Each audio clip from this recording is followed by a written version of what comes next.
What's the relationship that you had with Michael Jackson? Had or have? I mean, it's kind Had of, both. you know, whatever. Let's go with had to Listen, have. no, he's a good friend of mine, and he still is. I mean, everything that's going on, I mean, it's unfortunate. It's an unfortunate situation for everyone involved, and you know. How did you first get to meet him? I first met him. He kind of called me randomly, like out of the blue. You're just kind of like, "Hi, it's Michael." And I was like, "Hey."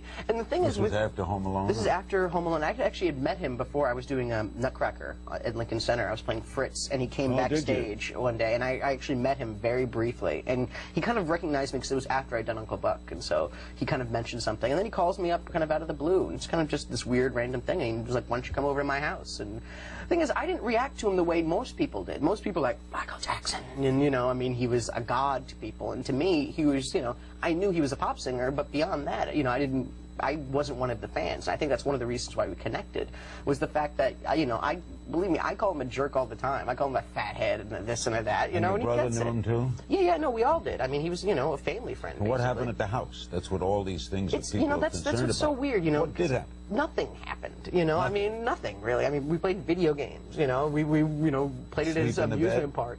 Well, the thing is with that whole thing is that, you know, they go, "Oh, you slept in the same bedroom as him." It's like, I don't think you understand. Michael Jackson's bedroom is 2 stories. And it has like 3 bathrooms and this and that. So when I slept in his bedroom, yeah, but you have to understand the whole scenario. And the thing is with Michael is that he's not very good at explaining himself, and he never really has been, because he's not a very social person. I mean, you're talking about someone who's been sheltered and sheltering himself also for the last like 30 years, or you know, and so he's not very good at communicating to people and not very good at conveying what he's actually trying to say to you. And so when he says something like that, you know, people, you know, he doesn't quite understand why people react the way that they do. Why do you think he likes young people so much? It's because it's the same reason why he liked me, was the fact that I didn't care who he was. That was the thing. I talked to him like he was a normal human being. And that's what, and kids do that to him, because he's not, I mean, he's Michael Jackson, the pop singer, but he's not the god of, you know, the king of pop or anything like that. He's just, you know, a guy who's actually very kid-like himself and wants to go out there and wants to play video games with you. Did your and things parents like encourage it? They weren't against it. You know, it wasn't like they encouraged it or like pushing me upon it. It was just kind of like I wanted to hang out with him, and they were fine with it. So what do you make of what he's going through now? Like, you know, like I said, it's unfortunate, and you know, it's a circus right now. You think it's a bad rap?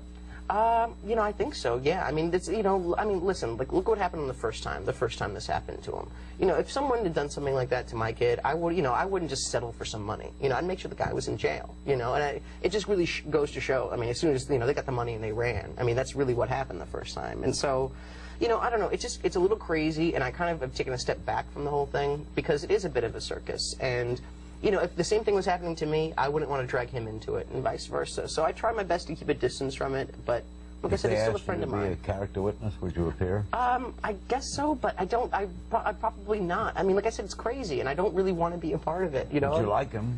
I like him, and he's a friend of mine. I'm not saying I wouldn't do something like that. It just hasn't been brought up to me, and I don't think he'd want me to either, just because, like I said, you know, if the same thing was happening to me, I wouldn't want him to be a part of it. What reaction has happened to you from all of this? What do you mean? I mean, people, do people inquire of you a lot about it? Sometimes, yeah. I mean, you know, people always have like their opinions, and they always, you know, it's funny. I mean, people always talk to me about him because, you know, I'm one of these people who will tell you anything about my life, really, to get me going, you know. And so, yeah, I mean, I freely and openly talk about him and stuff like that. But overall, you know, he's just a good friend of mine. But you wish him well. Yes, of course I do. What got you